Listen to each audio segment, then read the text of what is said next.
Thank you, Ariella. Good afternoon, everyone. Welcome again to our first panel for today, titled Civic Space and Legal Environment, Trends and Challenges in the Western Balkans and EU. My name is Alma Mustajbašić, and I will be moderator of this panel. I am Public Policy Program Researcher at Civic Initiatives, as Ariella already mentioned. And I want first of all to thank the organizers for the opportunity to, at this crucial moment, discuss this important topic of the role and the place of civil society in building open and democratic society. And this key role of civil society in preserving democratic principles and strengthening participatory democracy is unfortunately increasingly under threat, both at the regional level, but also at the global level as well. And this rising climate of threats and repression towards civil society pose a danger not only to the existence of civil society itself, but this is also danger to the rule of law and to the fundamental human rights. And because of all of this, our first panel will explore the evolving legal and political context in the Western Balkans, also the key trends at the EU level in terms of legislation, of course, and more about what strategies to defend civic space. It is my pleasure to introduce our speakers today, and as you will see, we have various speakers from different organizations and various stakeholders, and I believe that their different perspectives will give us a comprehensive insight into today's topic. So on my left side, we have Ms. Anya Busilko-Vantovska, Head of Policy and Advocacy at the Balkan Civil Society Development Network. With over 12 years of experience in the nonprofit sector, she leads BCSDN's strategic priorities, development and coordination of research, policy and evidence-based advocacy initiatives. Her work focuses on influencing EU policy and promoting civic freedoms. We have Ms. Bora Mujaci, is Vice Chair of the Parliamentary Committee on Europe and Foreign Affairs in the newly elected Parliament of Albania. From 2021 to 2025, she served as a Minister of State for Youth and Children, leading policies and programs on youth participation and child rights. With a background in economics and international business, she brings both political and professional experience to Albania's democratic and EU integration processes. Welcome. Our next speaker is Ms. Esther Horthy. She's the Program Director at the European Center for Nonprofit Law. With 14 years of experience, she has worked in over 16 countries, focusing on civil society framework, legislation, CSOs, government cooperation, participation in policymaking, financial sustainability, climate action, and anti-money laundering and counter-terrorism financing. Esther is member of Expert Council on NGO Law within the Conference of INGO of the Council of Europe. Our next speaker is Ms. Hannah Hanses, Policy Manager at Philanthropy Europe Association, Philea. She works on policy monitoring and analysis, bridging Philea's work towards an enabling environment for philanthropy, with policy priorities including climate, democracy, and equality. Prior to joining to Philea, she worked on the joint Daphne and EFC Philanthropy Advocacy Initiative and co-developed the PEX Community for Philanthropy Infrastructure Organization. Ms. Kertu Bilamon is the Civic Space Project Officer at the European Civic Forum. She coordinates the ECF's projects on civic space monitoring and the protection of civic actors and human rights defenders. With a background in human rights advocacy and activism, she also worked on advocacy and policy initiatives to protect civic space across Europe. And last but not the least, joining us online, we have David Hrvoje-Hojc, Policy Officer for the Western Balkans at the European Economic and Social Committee. He has experience in policy analysis and advocacy related to the Western Balkans and has worked at the committee contributing to the committee's opinions and reports on EU policies affecting the region. So welcome all again. Thank you for joining us in this conversation today. And I will start, Anya, with you, and you have the honor of breaking the ice at today's conference. So BCSDN has been publishing since 2013 monitoring matrix reports on enabling environment for civil society in the Western Balkans and Turkey. And the last year report notes intensified democratic backsliding and also efforts to suppress dissent in some countries of the region. So my question to you is, what are the most pressing political or legal obstacles facing civil society in the Western Balkans today?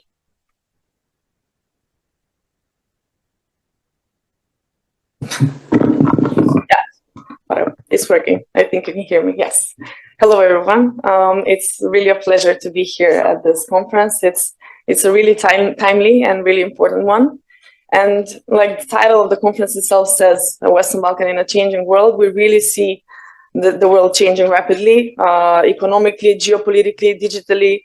And unfortunately, all these shifts in a way test the very values of democracy, of solidarity, of human rights even. And civil society is still the one that is a stabilizing force in all these shifts, despite all the pressures, despite all the turbulent politics, despite all of the shrinking donor landscape, growing restrictions, civil society is still here and pushing. Yes, the monitoring matrix is confirming these restrictions across the region. Well, we see it across the EU and broader. It's over 10 years of data now collected, evidence of how the environment for civil society looks like in the Western Balkans and Turkey. And we follow three areas. So the fundamental freedoms, we follow the financial viability and the cooperation between the state and civil society. So across all these three areas, we see negative trends, unfortunately. So I will go briefly through all of this and present our key observations.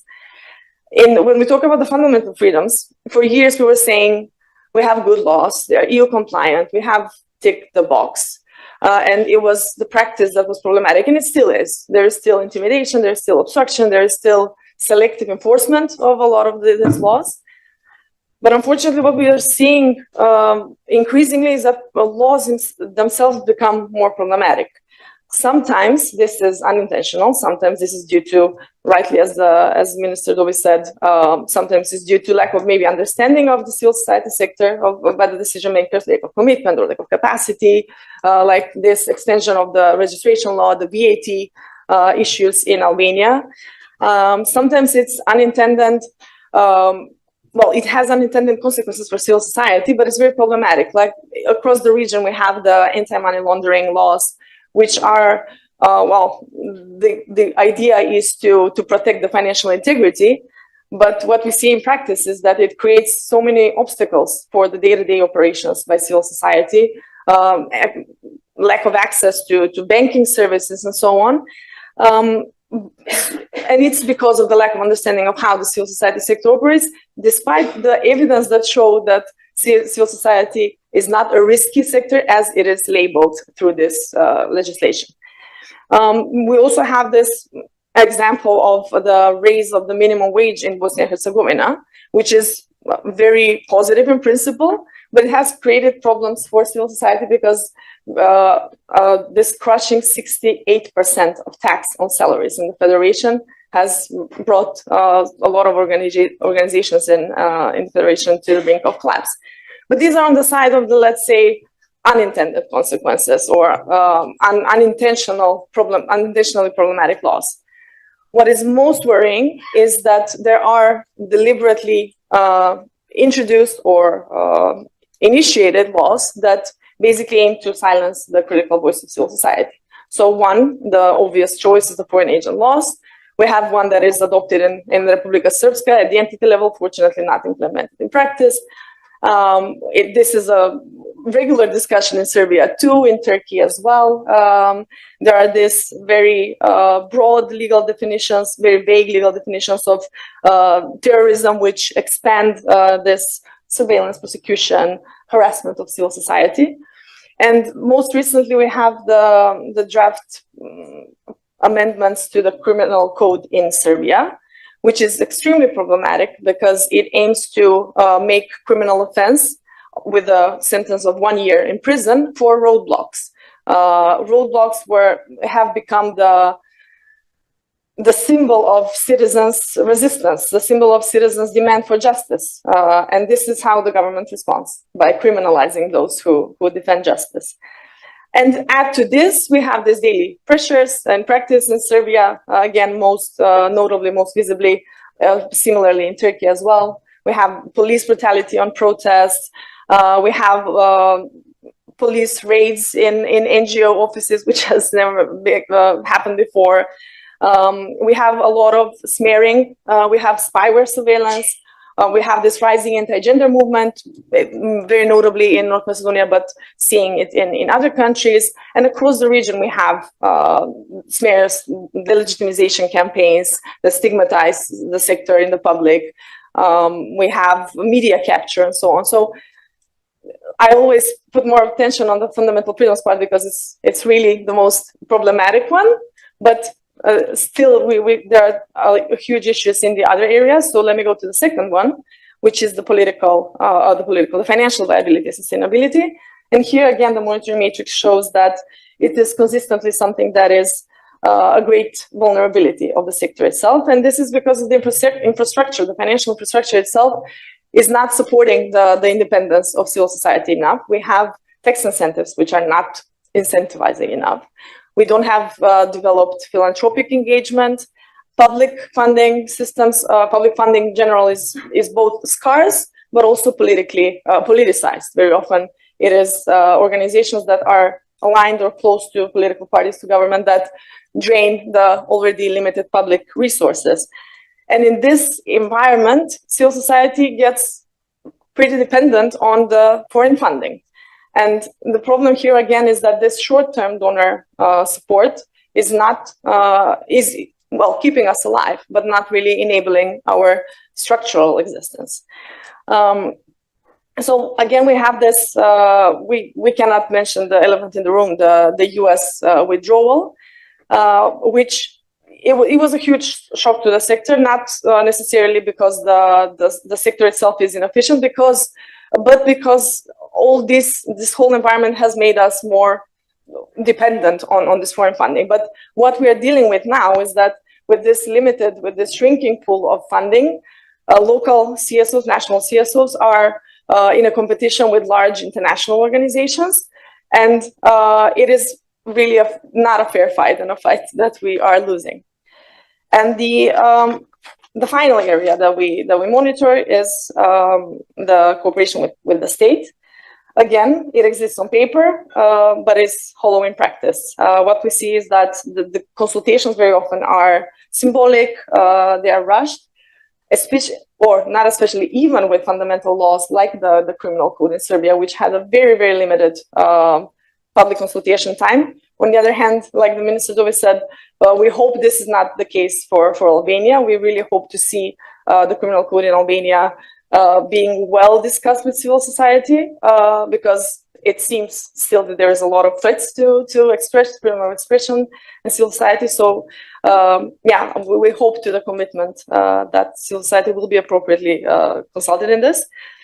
In the overall EU accession context, there is limited say for civil society over how these reform benchmarks are both shaped or evaluated, and these councils for cooperation are also pretty inactive, politicized in Serbia. Civil society completely decided to withdraw from any cooperation with the government because it seemed as tokenistic. While there's some progress in North Macedonia and Montenegro. After years of silence, the councils have been reestablished. So let's also honor that as a win. Just being mindful of the time, just to sum it up, yes, civil society is shrinking. And why? Because we have not just problematic practice, but we have hostile laws. We have a suffocating financial system. And we have weak or even manipulated cooperation. And we have to we have to not underplay this shrinking civic space as something that is technical, a technical gap, but also see that sometimes it's a deliberate political strategy. So what we need is we need more partnership. We need more support to be able to do our work. This is not us demanding some pity or support for just for asking it, but because we need to have the space to do our work. Because unless civic space is safeguarded, none of the reforms that we are talking about can actually succeed. Thank you. Thank you, Anya, for giving us. Thank you for giving us this broader picture of the political context and environment in which organizations in the Western Balkans function, and for mentioning some of the specific problems that we face. And definitely the picture is getting year by year more depressing, I would say, collecting the data for the monitoring, having this experience of collecting data for monitoring matrix. But after you mentioned all of these obstacles that civil society face, and they're resilient, we have to say, on the other side as well, what would you say is the future of civil society organizations on the Balkans? And is there maybe a chance for some joint actions of the organizations in the region to face all these challenges? They are pretty similar in our countries. Yeah, of course. I mean, this conference, let's say, and getting us all together, not just across the region, but also with EU organizations, networks, it's one of the ways to go. So I think building alliances, building coalitions across on the national level, regional, then Europe, and even wider is something that is extremely important because we work together, we will learn from each other, we support. So these are also, these are both solidarity alliances platforms, but also something that helps us have a joint voice, because this is how we don't get dismissed. Because the more we talk in one voice as a region, and even across Europe, having in mind that we are really dealing with similar, increasingly more similar problems, it's really important. It helps us not be dismissed, neither by governments, neither by the EU or any policymakers. So yes, it's very important to have this solidarity networks. It's very important to build this alliances, build these coalitions, whether thematic or broader, like we talk at this conference. And it's important that we also leverage the EU accession process itself in the sense of, well, of course, shadow reporting, monitoring, jointly submitting, because again, the voice is much stronger when it comes from the region. But we also have to here mention that it's on the EU as well to back its rhetoric for support of civil society. So it's not enough to say that in principle we are supporting civil society, but to back this with both political and financial consequences if necessary. So how can we do this is through this civic space benchmark. Let's say we really need to have certain benchmarks that would set civic space as a conditioning part, let's say, of accession, but not in a way that it will delay the process, but basically to make sure that this democratic progress is ongoing, this transformation is ongoing. So it's otherwise trust will be eroded. So we really need for the EU to back this. But again, coming back to the civil society, again, it's the coalitions which are really important, but it's also this whole shock of this changing landscape has to make us look in ourselves and transform the ways that we are working and focus more not only on the capacity of coalition building and working together, because we really have to, but also on the way we speak, on the way we communicate. It's not enough just to speak truth to power. It's really important to speak to the people in a way that is mobilizing, that is resonating, in order to build, again, alliances with the people, because it's why we're here, to speak in the name of the people. Thank you, Anya. And I think BCSDN is a great example of this regional connecting of organizations. And now that we mapped all these obstacles that Anya mentioned. Maybe a particularly important way of overcoming some of these obstacles is definitely cooperation with state institutions, between state institutions on the one hand and civil society organizations on the other. And that's why we have a representative of this key stakeholder here with us today. Ms. Muljaci, my question for you is, with this new legislature, how do you see the role of the Committee on Europe and Foreign Affairs in the EU integration process, but also in ensuring civil society involvement in this process as well? Firstly, I'd like to thank all of the organizers for this wonderful conference. It's been such a pleasure to meet not only civil society in Albania and all these dear friends that are here today, but also for the rest of the region as well as the Balkans. It's great to have this platform for all of us to discuss and to share opinions openly. And as previous talkers have said today, it's always more and more important to have this joint efforts where we can share ideas and listen to one another more. Because I think one of the things that we end up doing a lot, even in conferences, is actually talk a lot, but not listen enough. So I used to say this to young people. I used to say that the biggest thing that we should do with young people is listen to them and actually hear what they're saying. And I think this also applies quite well to civil society. It is quite easy to have civil society on the table, on the decision-making table, but it's not always very easy to listen and to integrate to the comments and the very important remarks that they make. Having said this, in my previous experience as Minister of Youth, I would like to make a few main remarks of what I've realized that we can do better when it comes to civil society. All of you mentioned that we do have good legislation, especially in Albania. I think when we talk about legislation on public consulting, it's actually quite well written on paper, but it's not always applied as good as it should be applied. And I think this is what our learning process should be about, even in terms of government, as well as in terms of parliamentary commissions, and in terms of having this discussion to be more widely opened and widely accessible. So one of the examples that I'd like to make, perhaps also because it links a little bit with partners, and it was one of our latest initiatives that we did together, was the law on volunteering. And something that we try to do differently for civil society is not to actually just stick to the consulting that we have on paper or the public register for online consultation that we had, but we actually took a good 2 years. We actually took 2 years to sit down with every single organization from the civil society that had something to say. And I know that a lot of you that are here today have actually been part of this process and have had the opportunity to include your comments on the law on volunteering. And I'm particularly happy that the law that we will soon pass in our parliament and that I'll happily get to vote on, it's a law that we did with civil society.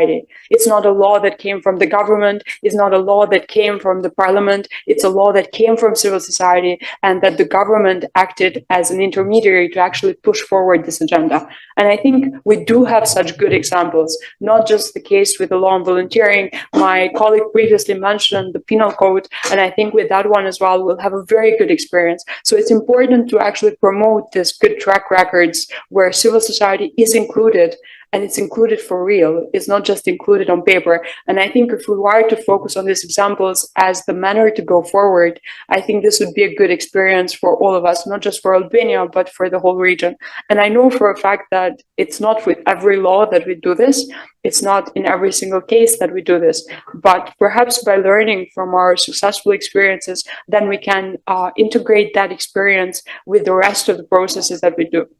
And I made this preliminary remark to also emphasize that even in my new role as Vice Chair of the Parliamentary Commission for Europe and Foreign Affairs, I intend to bring this understanding from the root of civil society and the manner in which we have done the work with them for youth in the past. We want to bring it in the Parliamentary Commission.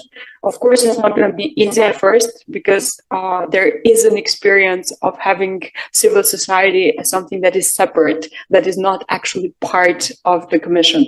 But what we're aiming to do is to actually act as a bridge. So this commission will act as a bridge between government, between civil society actors, as well as with the target group. Because I feel like sometimes we shouldn't just include civil society, but also representatives from the target groups themselves so that they can have a voice in the conversation. So the manner in which we're going to propose to do this for the next steps, especially for the European integration, because in Albania, but also in some of the region, some of the countries in the region.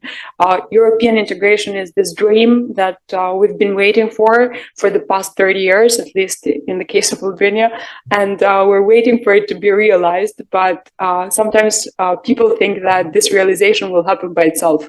But the truth is that it will not happen by itself. It will be something that will need to be done by the government, by the parliament, and most importantly, by civil society as well. And we were discussing earlier with the colleagues from the panel, and I was mentioning how important it is for all of us, all of the stakeholders that we even have in this panel today, to actually explain to the public what we're doing. And it's important for them to understand and to understand it not in an academic manner of speaking, not in a very theoretical manner of speaking, but it's important for us to bring it down to them. And I think this is one of the roles that civil society does really well, and you should continue to do that better. And of course, the lack of funding sometimes is a problem, but one of the things that we've tried to do really well in Albania, and I don't know how much we've succeeded, but I'm sure you'll hear in the next panels from our colleagues from civil society, is to actually raise the capacities of our civil society, raise their capacities both in terms of accessing funding, be it EU funding, as the ambassador mentioned, be it government funding.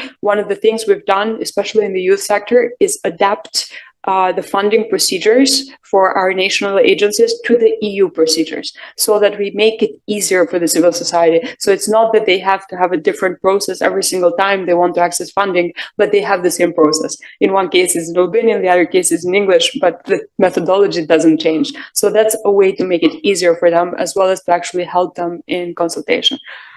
Three components that I want to mention quite briefly are the manner in which we expect to continue with the Parliamentary Commission, especially for the integration. The first one is institutionalizing consultations. So not have them ad hoc, but have them as an actual part of our agenda. So have a monthly consultation, a bi-monthly consultation, depending on the legislation that we have, but actually have it as an institutionalized part of our discussion. So it's actually written on there. The second one, which is really important, is having an online platform for consultations. So having the opportunity, especially in Albania, this is an issue because sometimes the civil society that is in Tirana has the opportunity to come to these consultations, but the ones that are from the rural area, they don't always have the opportunity to come. So it's important to have these conversations via Zoom or via online platforms so that they have the opportunity as well to partake in all these important discussions. The third one that we would like to do is to have an advisory group from civil society next to our Parliamentary Commission, so that we have an opportunity that for any issues that are relevant to the civil society, which I strongly believe that 99% of the discussions that we'll have will be relevant to the civil society, to have them and to actually have the opportunity to discuss and take their opinions into consideration when we pass on new legislation, when we pass on new strategies and all these important reforms. And lastly, I want to mention that when we talk about European integration, the way we see it in Albania is not actually a race between the majority leading party, between the opposition, between the civil society. Is actually a national objective. It's a national objective that brings all of us together. And we should be there to make sure that we have accountability, that we have transparency, and we have inclusion. Most importantly for civil society, but also because civil society represents our people, represents the members of the public that we want to be included in every single process that we actually take upon. Thank you very much and wish you the best of this conference. Thank you, Bora, for your experience and for your perspective on this matter. It is particularly important for the countries that are in the EU accession process to hear from your experience, and it is good to be also honest and open about all the challenges that we are facing. And and this conference is sure one of the ways that we can maybe overcome these obstacles and maybe misunderstandings that exist. And as you heard from Anya, in some countries of the region, you can guess in which one, this cooperation almost doesn't exist, and participation of civil society is felt like we are there just someone can tick the boxes, that it's important to have actually meaningful cooperation with civil society, as you said, to hear each other actually what we are speaking. And now that we are tackling the question of the EU level, I will move on to our next speaker from ECNL, and giving the experience of European Center of Nonprofit Law, their contribution and advocacy efforts. Esther, can you tell us more about what broader legislative or policy shifts at the EU level are now shaping civic space, and maybe with specific focus on AML and CFT package and digital regulation? How do they affect civil society today? Thank you so much, and good morning to everyone. It's a great pleasure to be here in the region. First time for me in this beautiful country.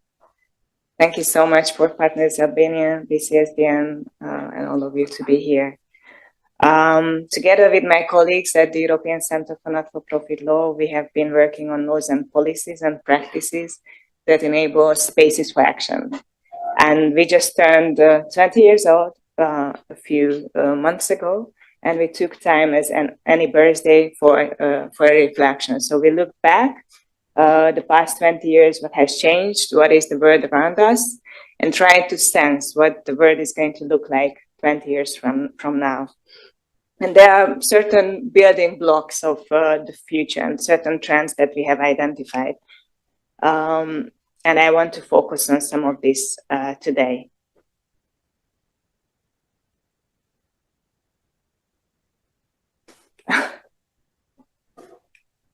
We have some technical issues. Yeah, it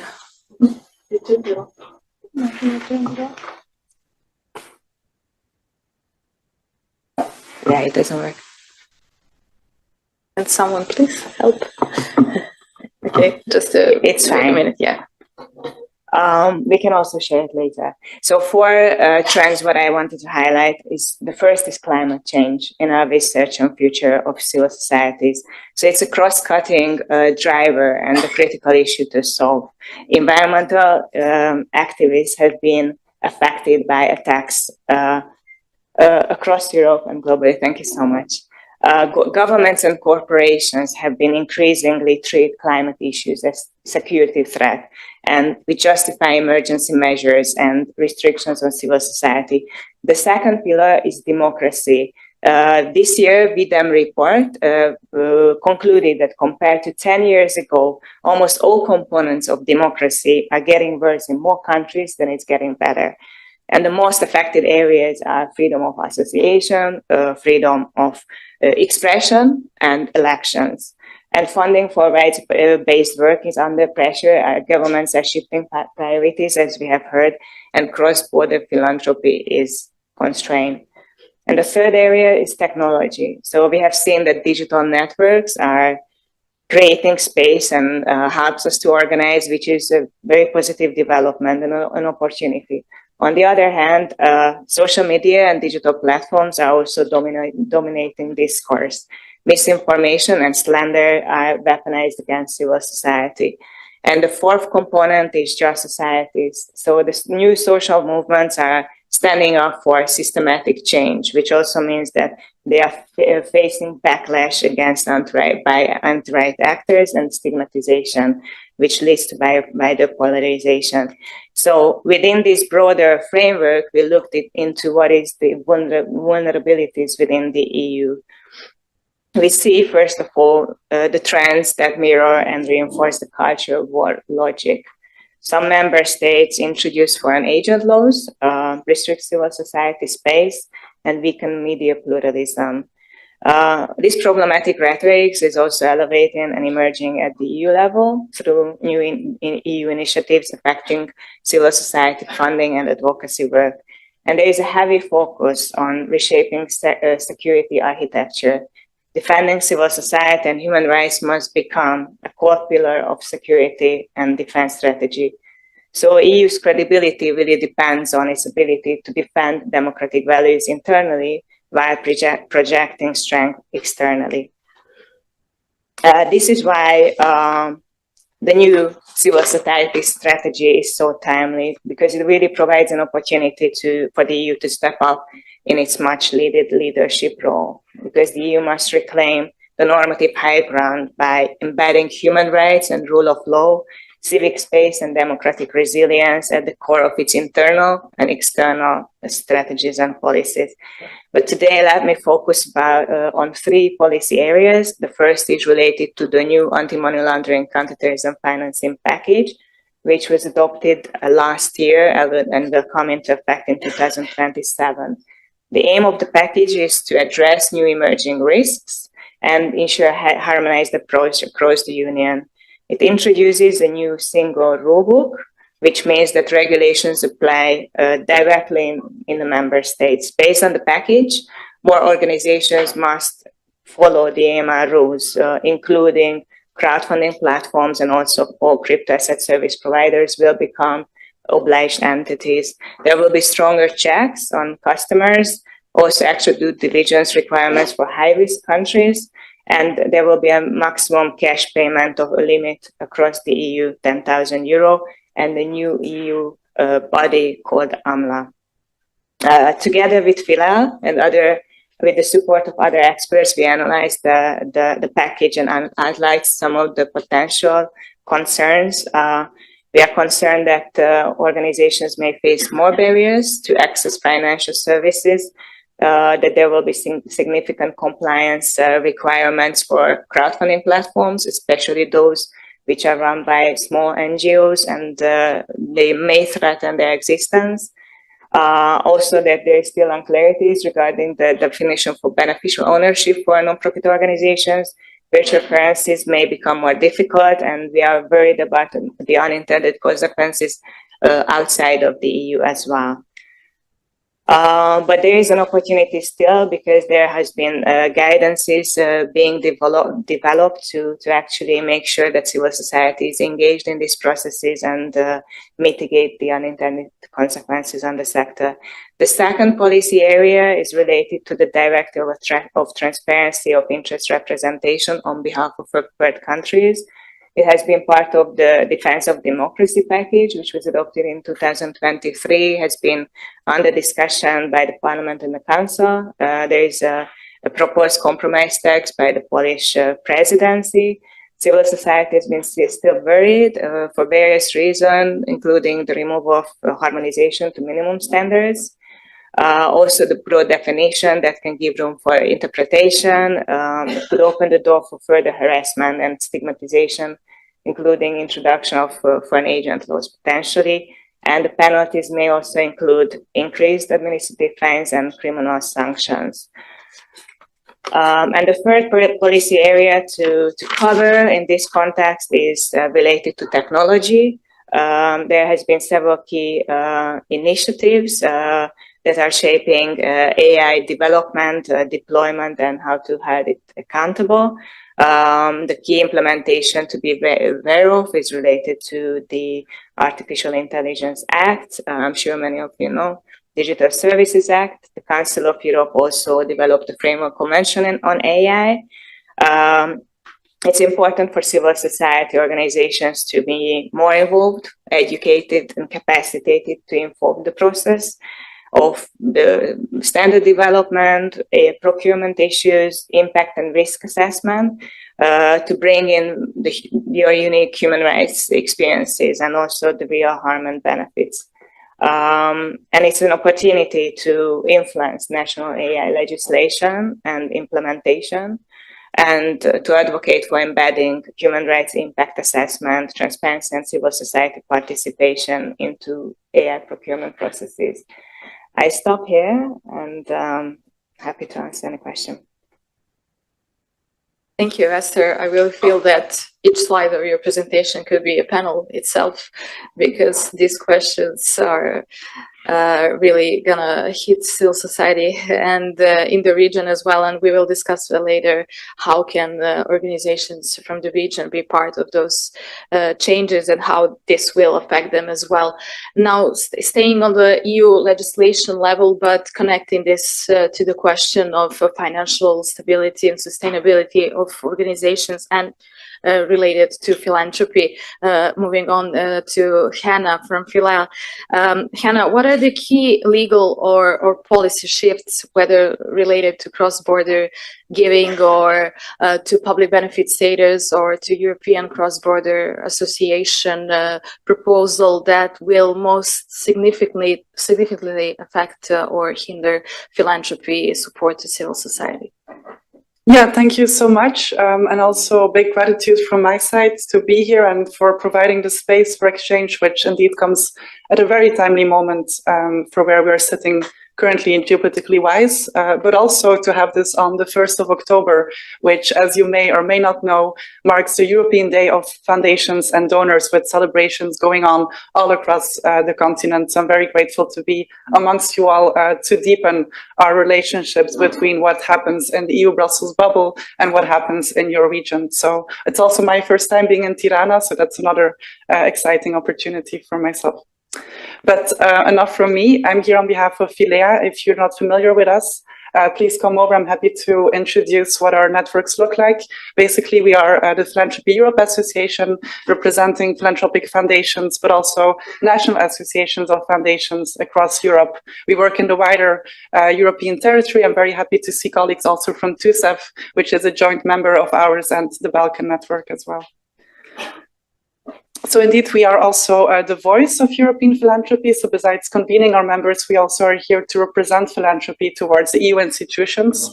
And we also do this in close collaboration with our members at the national level. So we have a legal affairs committee who is really underpinning all of our work that we do regards the enabling environment for philanthropy, which we always position as part of the wider civil society and the wider social economy families. The slide looked different when I made it, so sorry for the text. I'll make sure to send it over so you can see also later on. But essentially what I wanted to bring is that we also engage in monitoring of national EU and international developments. So we have a weekly EU monitoring that's available to everyone to subscribe to if this is of interest, where we really track what is going on at the different EU institutions with a focus on the Parliament, the Commission, the Council, and the European Economic Social Committee, all the policies relevant to philanthropy. And importantly, we also do a country profile assessment. So we have over 40 country profiles, which are pulled together really by national academic experts, which are identifying the legal fiscal environments for foundations in those countries. I'm here also with a request to you, is that we are still looking for an academic expert from Montenegro. So if there's anyone who comes to mind, then I'm very happy to hear, so we can also strengthen our work in that country.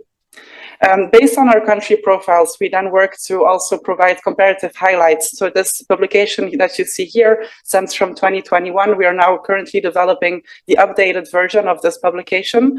And our comparative highlights are really at your disposal to also look and see what is the legal frameworks for foundations and wider civil society in other countries, so that you have this as a tool to also address your national governments and to make a case for more favorable environments. We also engage through webinars, briefing, consultations, and have regular newsletters that you can all subscribe to as well. So some of our key findings in our comparative highlights, I'm sorry, I need to laugh because this is just not working, but I see it's better on the big screen at least.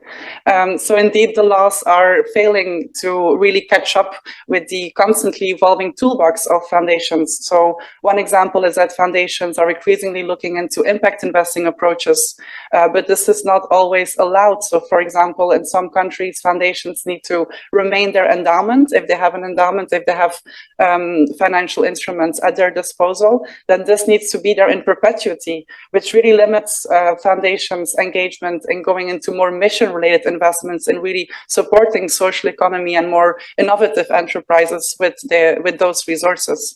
But also when you look at the program side of foundations, sometimes these foundations are only allowed to really give grants away, which limits them to engage in more impact investing approaches on the program side, for instance, giving loans at very low rates and so forth. But we see that this is now changing also thanks to the conversations that our members are driving together with us. Then some foundations have become more flexible when it comes to requirements for foundations capital. So, for example, in the past, some countries would require a minimum kind of capital of endowment for you to even start establishing your foundation. So this is also where we see some developments. Also around governance, a lot is changing. So they used to be very stringent, really regulated by the law, sometimes really over-regulation also taking place. And we see that now that the sector, the philanthropy ecosystem is also developing codes of good practice and really driving this idea of self-regulation, which also helps them to make the case towards governments that there is no need to over-regulate the sector. So in any case, we've heard also indeed there is over-regulation and cross-border barriers with foreign agent laws being put into place, which of course also hamper cross-border operations of philanthropic foundations. When it comes to barriers to cross-border philanthropy, I don't want to dwell on it for too long, but essentially what we are talking about is the recognition of the legal personality across borders, but also moving the seat and merging across borders, whereas this is really easy for companies. Foundations sometimes need to completely dissolve and then reestablish themselves in another country, and we also have some case studies to demonstrate some of these barriers that I'm happy to share with you as well. Then we also have the issue of tax barriers. There is the principle of non-discrimination that also came after some European Court of Justice cases, but this is not being fully implemented. So whereas you may have tax benefits within your own country, there are still barriers to recognizing this across borders. We also indeed see tightening of registration and reporting requirements. I won't repeat. I think the most relevant ones were mentioned by Esther in the context of anti-money laundering and counterterrorism financing. We also see indeed very specific foreign funding flows, new laws being either in discussion or already being proposed. Then there is also the issue around political activities. So this is not so much pertaining to cross-border philanthropy, but more internally.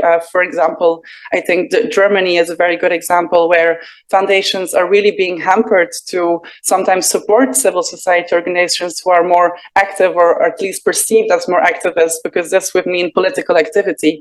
But even at the EU level, we now see developments in that direction where in one certain committee, the Budgetary Control Committee of the European Parliament, there is a new working group that has been established.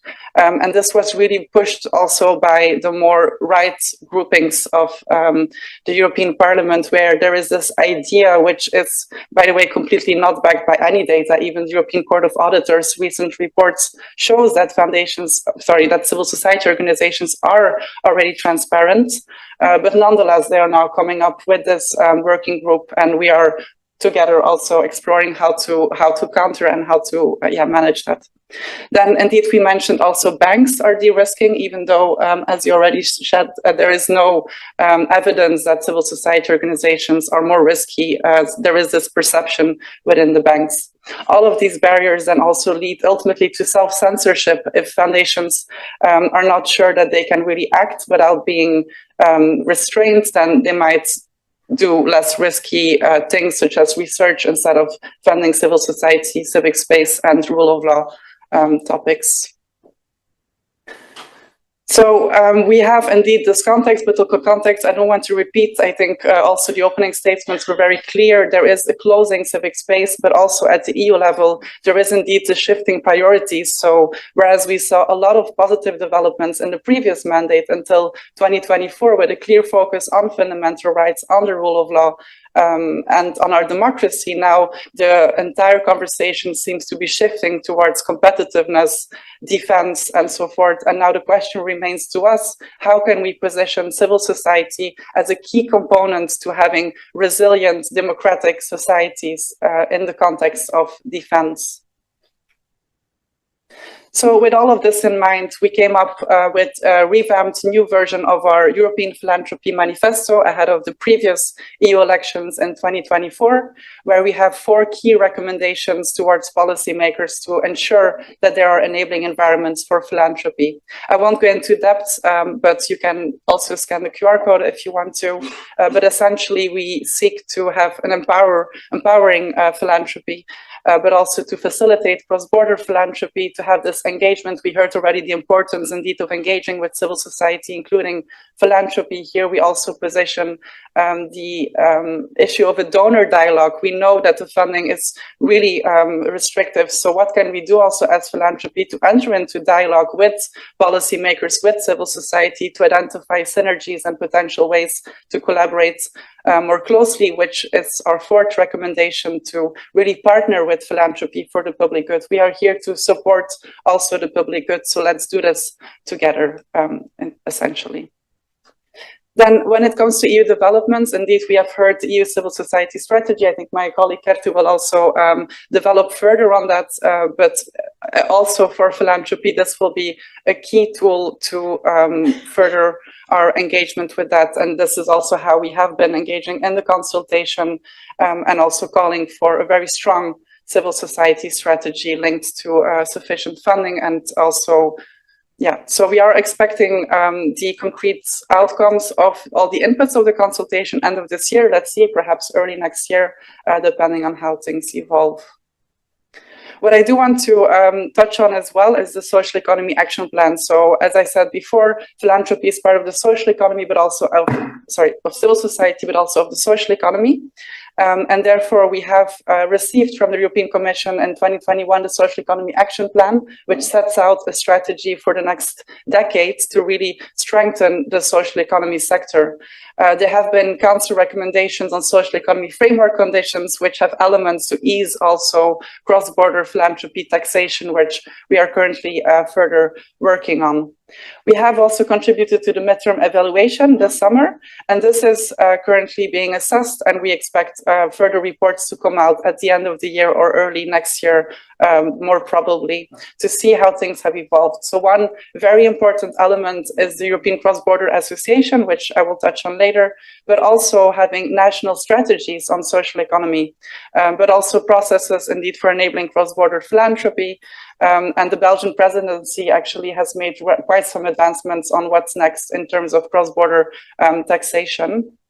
But then we also are working towards co-investment facilities or co-investment opportunities between philanthropy and the EU institutions. When it comes to the European Cross-Border Association Directive, you may have heard of this already. It's indeed in the works. There has been an agreement reached at the EU Parliament. So currently we are in the trilogue negotiations, which is some more EU Brussels bubble jargon to just say that discussions are ongoing between the Council, the Parliament, and the Commission. But there is some questioning of the legal basis. So we also know from the past that sometimes member states are really more keen to keep these actors within their borders, which is of course completely against the fundamental freedoms of the free markets.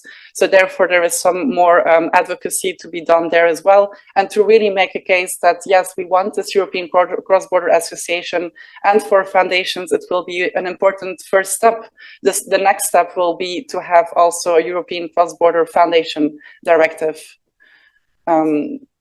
So yes, we are also advocating indeed together with Civil Society Europe, which is another umbrella organization of those actors present in Brussels to advocate around civil society.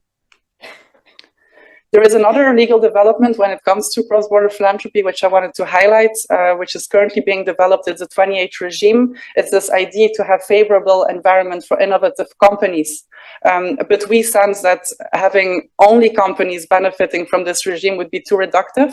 And hence we have contributed, just yesterday was the deadline for contribution to the consultation, also our views to expand this and to really look at entities at large, so that foundations, associations, really all of those actors making innovations, also social innovations, can benefit of this 28 regime. So it's a bit trying to keep the balls up and see what will really stick also politically speaking. Then I also wanted to mention very briefly that the Council of Europe has also recently held a consultation on the freedom of association and how this applies to civil society organizations. So also there we have contributed our views in just kind of translating again our Filia Manifesto and having real recognition of the legal status of foundations also as part of wider civil society, also across borders. I think you also wanted to touch on the multi-annual financial framework. It's very high on the agenda, of course, for all of us in Brussels in the moment. The negotiations will be ongoing for a couple more months, even years. But the moment is really now to engage and to make sure that our voices are heard in this process. So I think I'll leave most of it to you, but just to say that foundations are also engaging around this. We are a real partner to civil society. We understand that philanthropy cannot fill all the gaps civil society needs, and therefore are also putting all our efforts to making sure that the proposed Agora EU remains at least what it is, can even be strengthened if possible.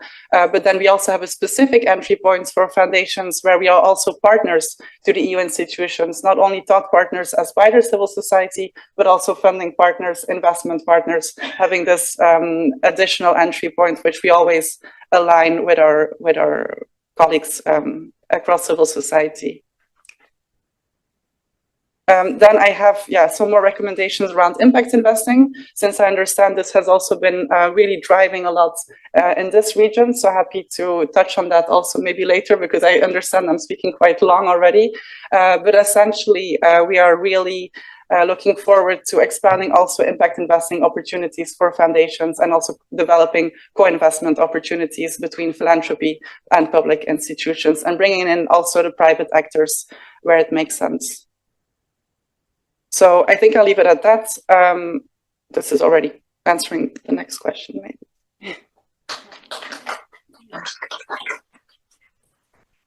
Thank you, Hannah, for your presentation. It somehow feels comforting to see that some of the challenges are same at the regional, but also at the European level, because it actually means that we can connect more and work together to find the solutions and answer to all the problems that you also mentioned.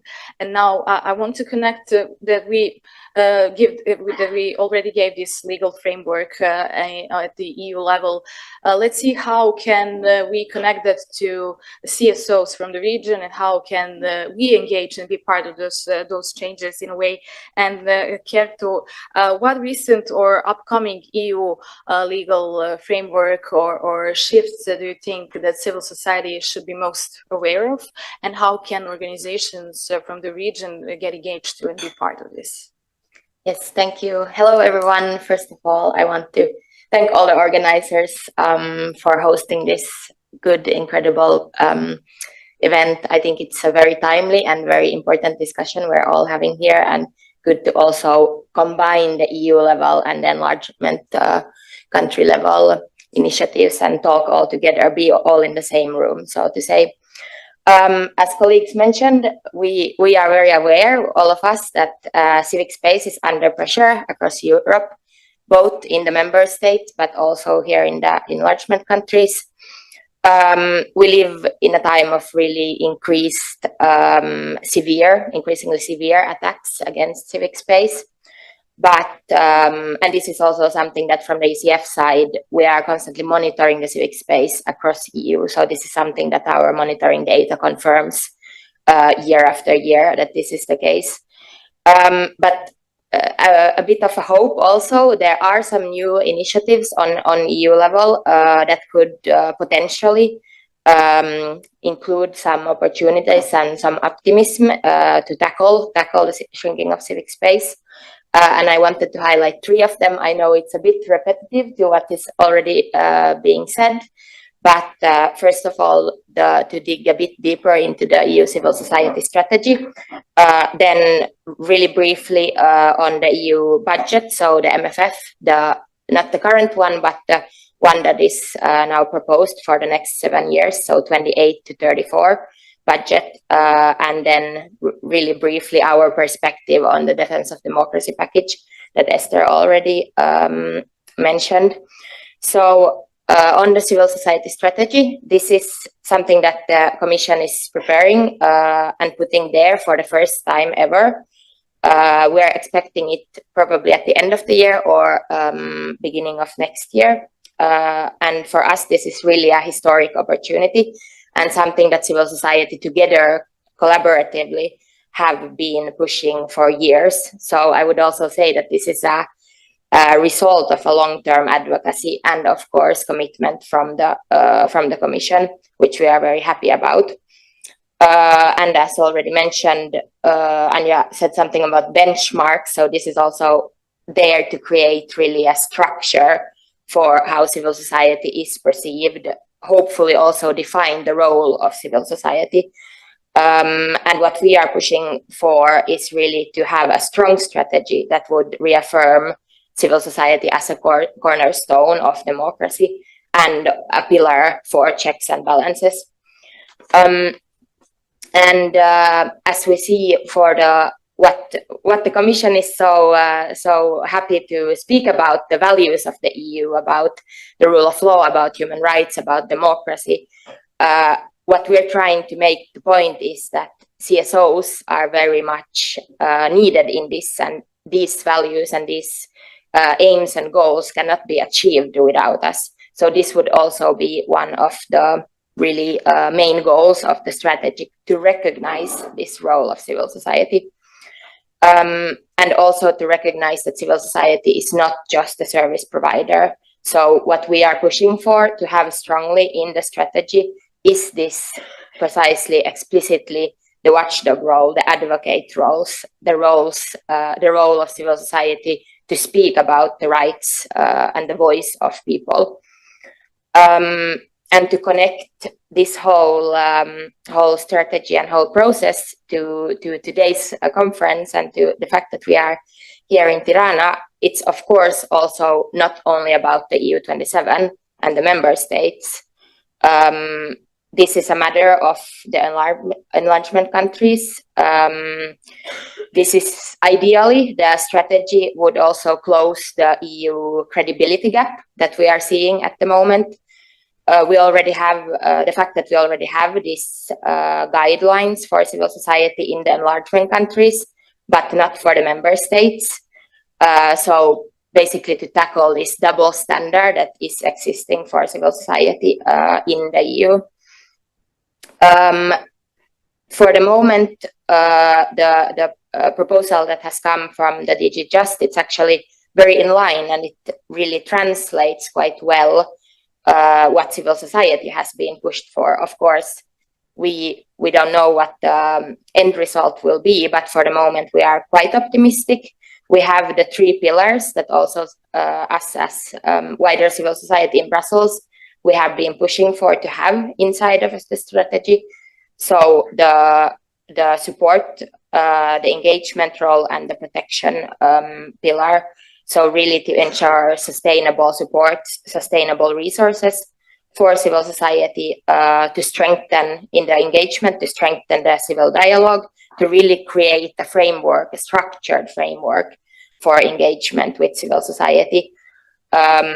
And on the protection to really have the tools and the mechanisms in place for this. And of course, for accession countries and for the Western Balkans, what this would mean and what the opportunities with the strategy here is, I already mentioned the credibility gap.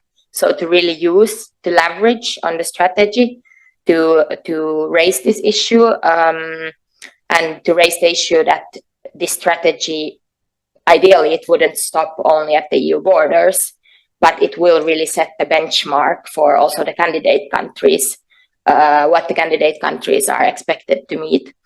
So what civil society in these countries could do is to really use this strategy to leverage for reform here at home. Then I know we're running a bit out of time, so I will be quick on this. Really briefly about the MFF, the opportunities and the risks that we see. So as mentioned, this is the budget for the next 7 years of the EU, so from 2028 to 2034. And we see that hand in hand with the strategy, this is basically 2 sides of the same coin.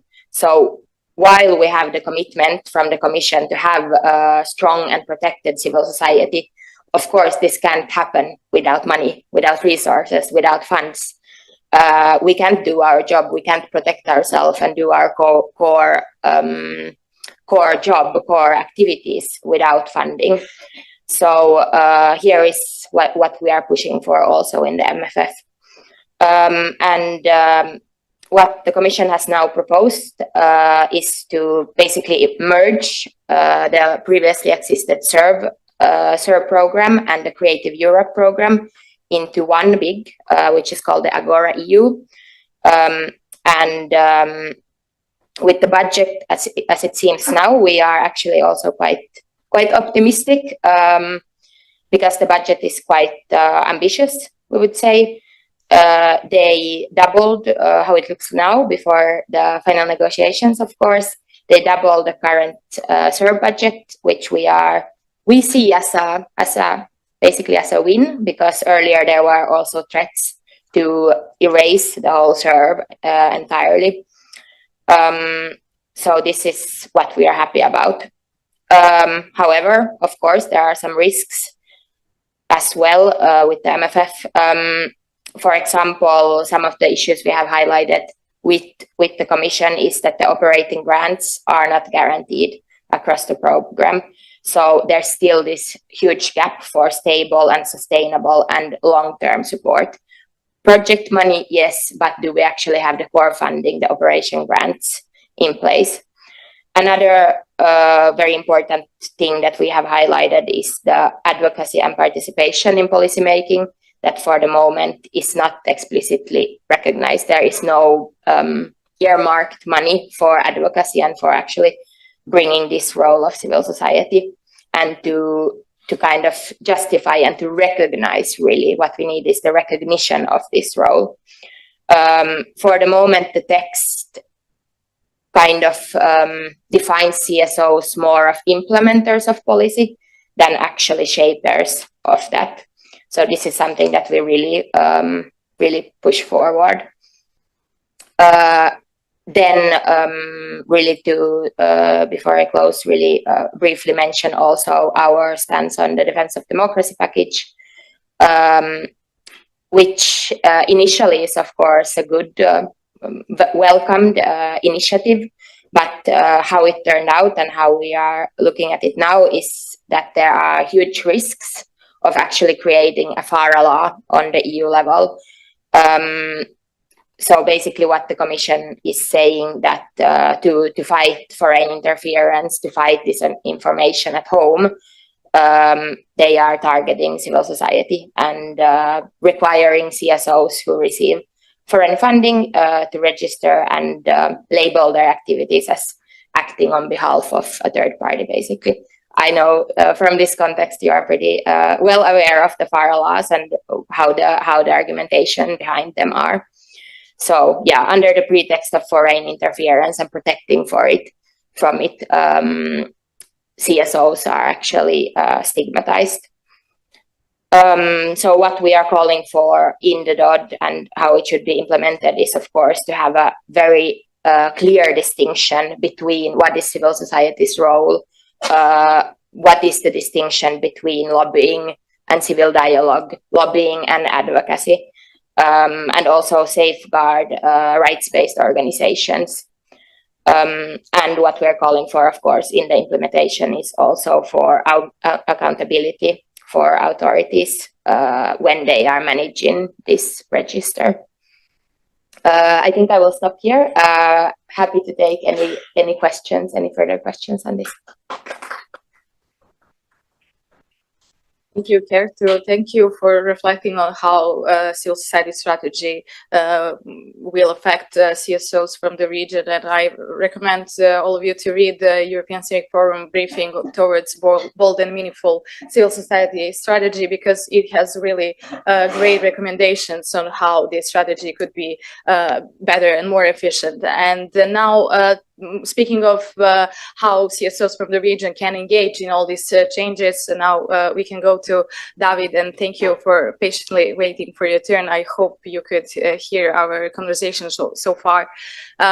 European Economic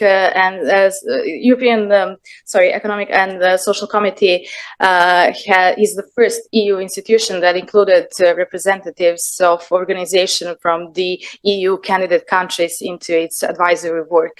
Can you tell us how does the committee engage with organizations from the region, and what are the lessons so far?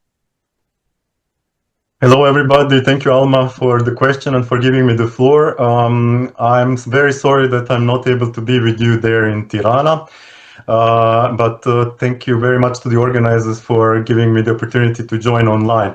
We are in a very particular period here in the European Economic and Social Committee. It's a period between two mandates. The old mandate finished and the new one will start on the 21st of October. Just briefly, before I go to our enlargement candidate members initiative, I think most of you know what our committee is and what we do. I see many familiar people in the room and in the program. But just briefly, the ESC is the advisory body of the European Union, representing at the EU level organized civil society. And by organized civil society, our committee means the representatives of employers, representatives of trade unions, and of civil society organizations. So the mission of our committee is to ensure in a way that organized civil society has a voice in shaping EU policies. I will not go into details what the committee does. There are different sections, and for example, SOC section is dealing with the legislative proposals that were just explained by the previous colleagues from the EU point of view. But I will focus on what we do with the Western Balkans. Here as well, we try to give the voice to you here in our committee, but also in Brussels. We basically have developed a regional and a bilateral approach towards the Western Balkans region. Since 2004, we have established the so-called Western Balkans Follow-up Committee, which is made of members. So members, it's the political, let's say, face of our committee, and then there are us from the secretariat of different sections. Members in the Western Balkans Follow-up Committee follow closely political, economic, social situation in the region and in the individual countries, and they are also organizing certain flagship events. Like our Western Balkan Civil Society Forum, which I'm sure most of you heard of. It has been organized since 2006, it's one of the long-standing civil society forums with the region, and we just had the last such edition, the 10th forum in Budva in Montenegro in May of this year. So it's a two-day event with lots of interesting speakers on topics which are of interest for the organized civil society at this moment. So, for example, in Budva, we discussed mostly the reform agendas, the monitoring committees that should be established in the Western Balkan countries for monitoring the reforms. We discussed the implementation of the European Pillar of Social Rights in the Western Balkans, as well as on the common regional market and so on. I will not go into details. You can look it up on our website if you're interested. What we also produce are opinions. This is our main, let's say, product of our committee. We also produce opinions on the Western Balkans, on the region as a whole, or on individual countries. But in the latest practice is to focus on topics which are interested from the region. For example, on youth policy, on gender issues. We produced an opinion on the implementation of the Green Agenda, and recently on the implementation of the Reform, Growth and Facility for the Western Balkans. And we were asked also by the Hungarian presidency to produce an opinion about the EU path of Western Balkans towards the EU. And here we have to say that we have a very good practice in the recent years to actually include advisors of rapporteurs and co-rapporteurs coming from prominent think tanks from the region. So I think some of you were also advisors in some of our latest opinions. Moving on, and when we have these kind of opinions, then we usually also have a follow-up conference in one of the member states, where we try to promote the conclusions of the opinion and also to promote enlargement in member states, because it's also, we also see it as a task, because it's not it's something, a communication strategy is not only towards the citizens in the Western Balkans, but also towards the citizens in the EU member states. So we had also such a one-day high-level conference in Ljubljana in 2024.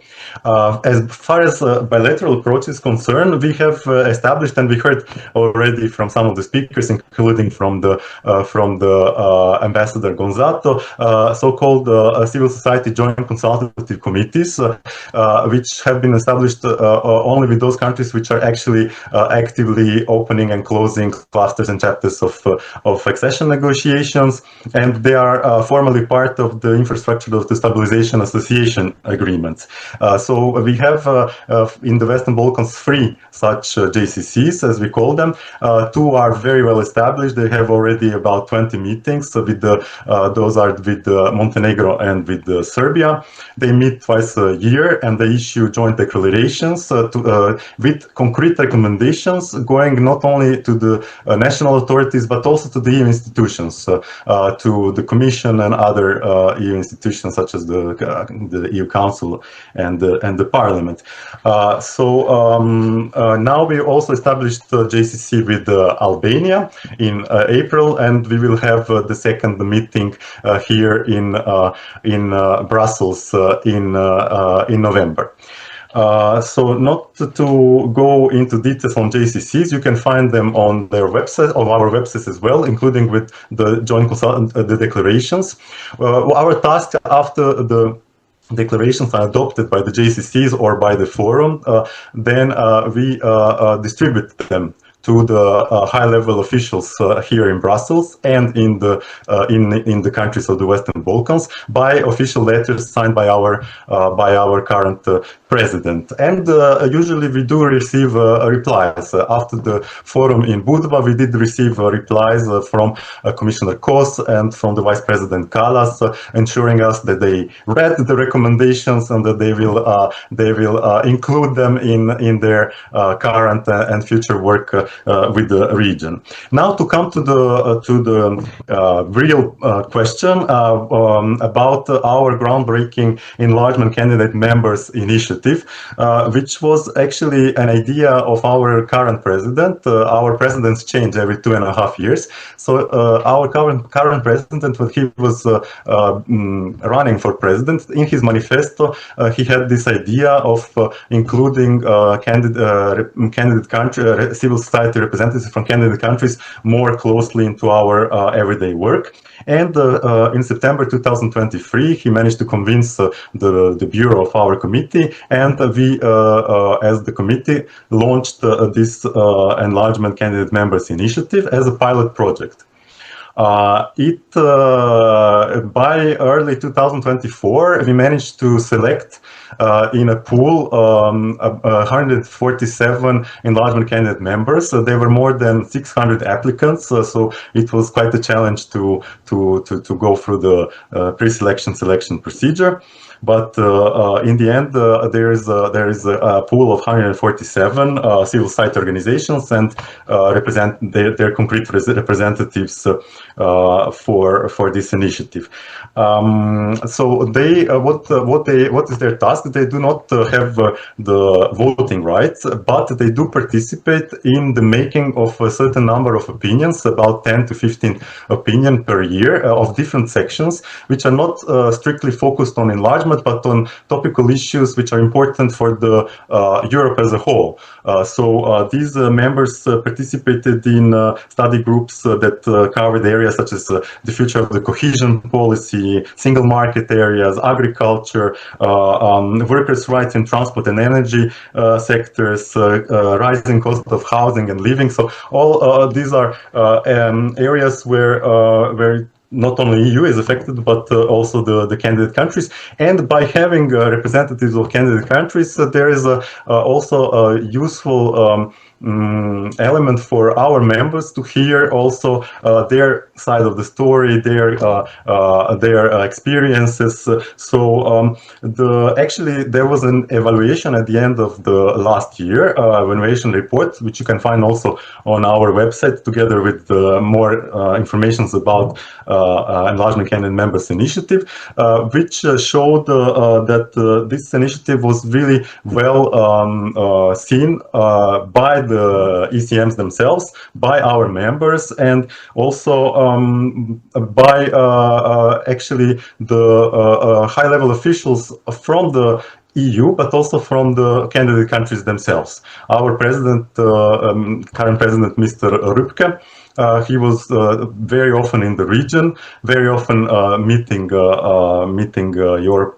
prime ministers and also high-level officials in Brussels, and promoting the usefulness of this initiative. And I can tell you that it was always very, very positive, the feedback. And also, I would really like to thank Balkan Civil Society Development Network for supporting this initiative, which has led to actually European Commission approving additional funds for this initiative to continue up until 2027. So these are some good news I can share with you. We will try to then open the doors for ECMs to participate in even more opinions. They are also participating not only in study groups, but sometimes in section meetings and in at least one plenary per year that is dedicated to the topic of enlargement. And they were also now, most of them present at the last plenary of our president in September. And to conclude, there is also one good news.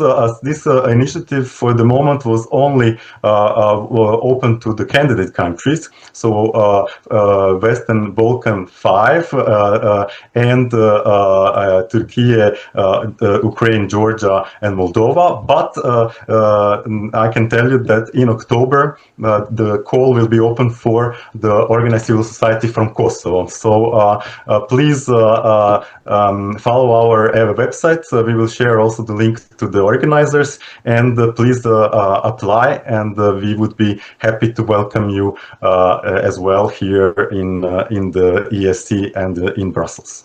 I would stop here. Hopefully I was not too long. At least I didn't have the PowerPoint presentation.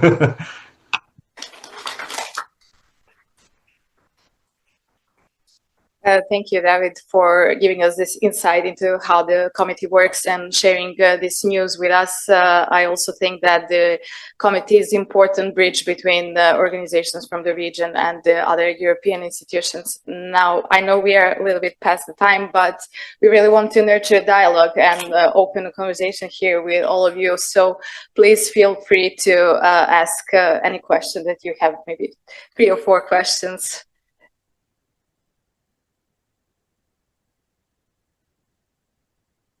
First time, second time. Okay, if we have a question there.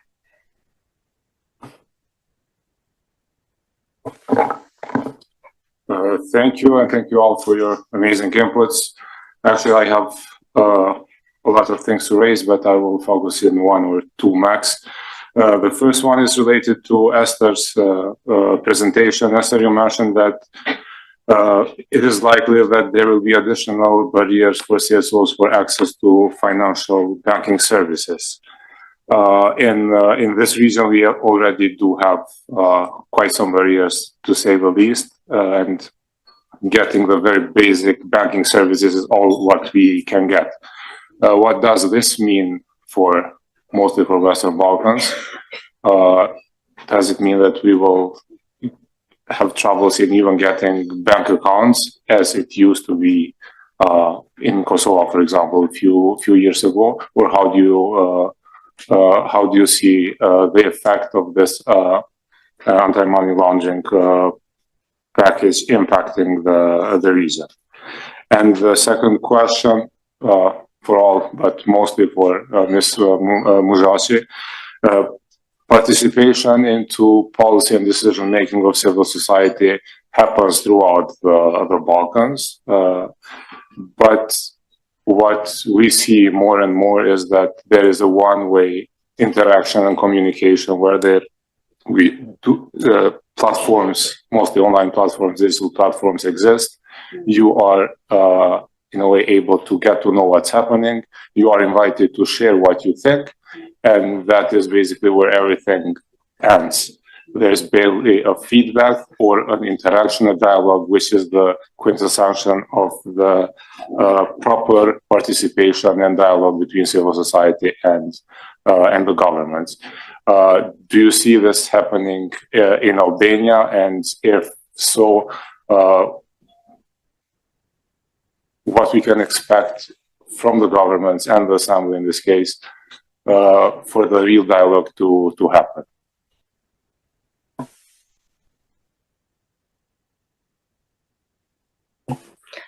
Thank you so much for the question. What we are most concerned among the issues I mentioned related to the new AML safety package is the impact on crowdfunding platforms, donation-based crowdfunding platforms, because they are going to be new obliged entities, so similar requirements as other attorneys, banks, other institutions, and we know that many are run by small NGOs, and for them it's going to be very difficult to comply with these new requirements. So we are worried that it's going to curtail fundraising efforts, which is really important, seeing that the need for diverse sources of funding for the sector. The good news and the important... Excuse me to intervene. If you can explain what is obliged entity, because that's quite an important... What does it mean? Because I don't think people relate, even with de-risking, because de-risking has a opposite meaning when it comes to, it's not like lower risk, actually it's high risk. Yeah, exactly. So de-risking is basically, like we see that the banks are not inclined to engage with non-profit organizations because they bring less profit, but they consider them as high risk, also based on previous risk assessments, which consider them high risk. So that's a trend that we have been seeing across the globe, including the region, also Kosovo, for many years. And we are worried that this trend will escalate also and include also crowdfunding platforms. And obliged entities have increased requirements to report any alleged transactions. So they have a lot of reporting requirements, which has not been the case for crowdfunding platforms yet. So this is why we are worried that it affects the philanthropic sector as such. But we have also seen that multi-stakeholder dialogues, which has actually taken place previously in Kosovo, can be really a solution for these kind of problems.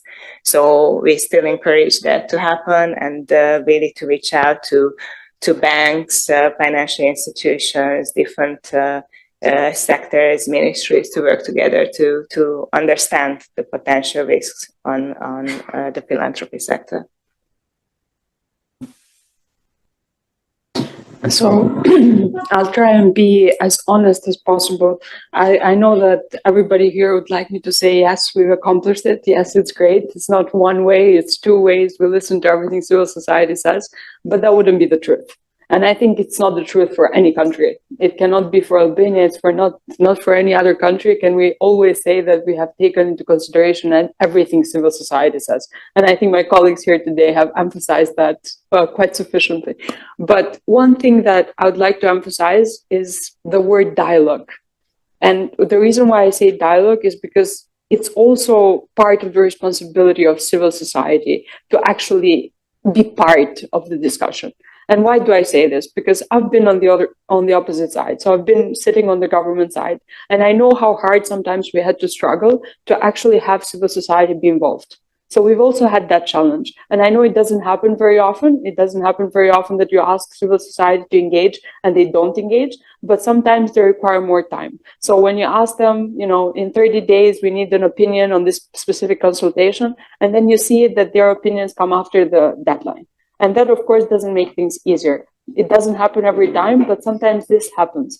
And I think what is going to be the biggest challenge that Albania is going to face, and that is being completely honest, even with obligations from the side of the government, with obligations from the side of the parliament, but also from the side of civil society, is that we are on a very tight deadline when it comes to accomplishing our duties and responsibilities towards the EU. If we want to ensure that in the next 2 years, Albania completes all the duties and responsibilities. And that deadline will not allow us to have the luxury of actually allowing with long timelines and long deadlines to actually have the opportunity for the consultation process. So I think one thing we should focus on, especially as parliamentarians, but also as civil society, is to ensure that we're updated with everything that is requested from us, so that we don't leave any opportunity like unused, or actually not made the full extent of exploring it and actually taking the opportunity for heart. And the same thing goes for the public consultation platform. And I'm going to give you like one small statistics that I'm quite certain will upset half of the civil society that is in the room today. But I'm going to be honest, and this is statistics, so this is what it happens. Last time we did the consultation for the National Youth Strategy, we only received 15 comments on our online platform. 15, 1-5. And the comments weren't like that. It's not good. Believe me, it's not good. Like with the consultation that we did face to face with the civil society, we received actually 400 something comments. And from those 400 comments on the online platform, we only received 15. And that shows that sometimes we don't always make use of the platforms that are available to us. And that is, once again, not to blame civil society. I'm definitely not trying to do that. I'm just saying that we should both make use of the opportunities that we have available. And sometimes even information, we're not very good at distributing information, might also be part of the fault of the parliamentarians or of the government for not making sure that these platforms are made aware enough to civil society. But also it's the job of this whole table here and this whole discussion here for us to promote with one another the different opportunities that we have to have a meaningful dialogue. Thank you. We have another question there. More than a question, it's a comment. My name is Anna Bogopola, and I'm in the sector from 26 years now through the Urban Research Institute. And the discussion today, it's kind of a deja vu feeling for me, because you always raise the same issues, that we don't have funding, that we want the government to support us more. And it's true, we don't have them. But on the other side, we have some very powerful weapons that we can use, like the strength we have with our communities that do believe us, because at least we are seen as less corrupted than the government.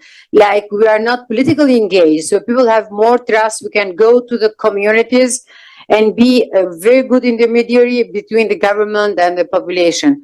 But on the other side, the world is changing with such a speed so quickly that we can find other forms of existence. Like, who from the civil society here uses powerful searching engines to look for ideas, to use the AI tools that we can use with little money, save time, save human resources, write better proposals. For each and every process that we do in our daily life at the NGO, this science has already improved our lives, so we can use the forms. I think it's better that we can be in some sphere the avant-garde, and we have lots of expertise. All the experts that the government is taking for these chapters that are being opened one after the other, it comes from civil society. It comes from us that are sitting here. So as we have the expertise and as we have the connections with communities, I think we have strong weapons. And the thing that we want the government to provide us funding is like an illusion for 30 years. It's proven an illusion, not because I'm blaming only the government, but because we are still a poor country in Albania. So to ask that the government will provide us with big funding to do our work is like an illusion. Use the weapons we have, let's complain less, and we demand more, maybe accountability, maybe more voice. If you set a committee, but you are like playing with the names in the committee to say that we consult in civil society, that's not the object. I'm sorry that it only comes to you, Deputy Minister. I don't mean it's you. I mean the whole governments per se. So we have weapons. We want to use our weapons. I'm just suggesting some. Somebody has some good ideas that I don't know. I want to share them with you. I mean, let's share the ideas we have.